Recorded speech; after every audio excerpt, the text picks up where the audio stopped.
magaalada Hargeysa ee caasimadda Soomaaliland waxaa lagu qabtay sanad guuradii koowaad ee ka soo wareegtay markii ay xiriir caalami wada yeesheen dawladaha Soomaaliland iyo Taiwan. munaasabaddan waxaa ka soo qayb galay madaxweyne ku-xigeenka Soomaaliland, xubno ka mid ah golaha wasiirada, agaasimayaal guud, qaar ka mid ah jaamacadaha dalka, haldoor iyo marti sharaf kale. ugu horeyn waxaa halkaasi ka hadlay wakiilka dawladda Taiwan u fadhiya Soomaaliland, Mr. Alan Lu. Establishment of the Taiwan Representative Office in the Republic of Somaliland. waxa aynu xusaynaa sanad guuradii koowaad ee ka soo wareegtay markii la aasaasay xafiiska diblomaasiyadeed ee Taiwan ay ku leedahay Jamhuuriyadda Soomaaliland. waxaanu ku faraxsanahay in Soomaaliland aanu iska kaashanayno dana badan oo faa'iido u leh arrimaha aasaasiga ah ee horumarinta qaranka sida dhinacyada beeraha, ICT-ga, caafimaadka, tamarta, culumta waxbarashada iyo arrimo kale.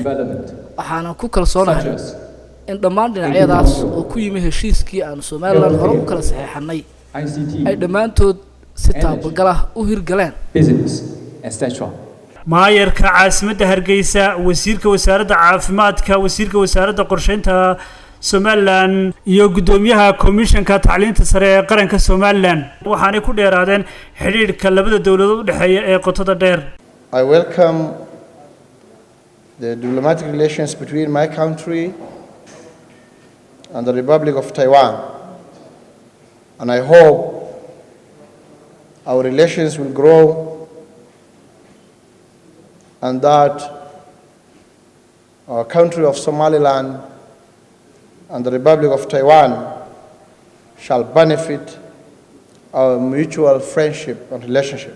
waxaa sharafiya inaan ka mid nahay wasaaradaha sida tooska ah ee dhow la shaqeeya xafiiska dalka Taiwan ku leeyahay Somaliland.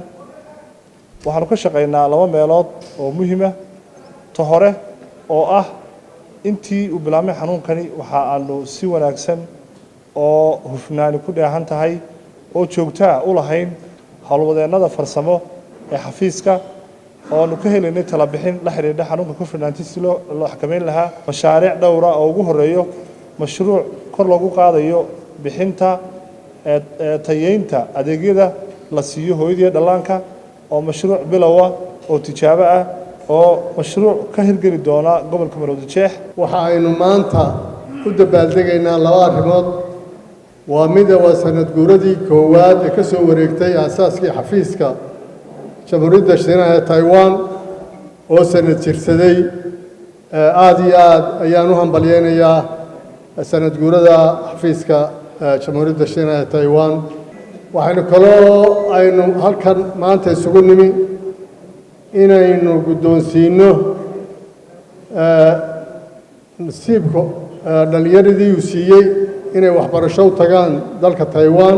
gabagabadii munaasabaddan madaxweyne ku-xigeenka Somaliland Cabdiraxmaan Cabdilaahi Ismaaciil Saylici ayaa ardayda deeqda waxbarasho ka helay dalka Taiwan guddoonsiiyey shahaadooyinkii ay ku bixi lahaayeen. sanad guuradii ka soo wareegtay maanta xafiiska la furay runtii iyo 20 arday oo horeeyay ee ay nasiyeen waxay ka qiimo badan yihiin safaarad badan oo muddo dheer inala joogay sanadka intay ay qabteen ama ay maartay sameeyeen xiriirka wanaagsan ee Somaliland iyo Jamhuuriyadda Taiwan ay sameeyeen wax aad iyo aad u qiimo badan oo lagu farxo laguna faano weeyaan. aad iyo aad baan ugu hambalyeeyaa.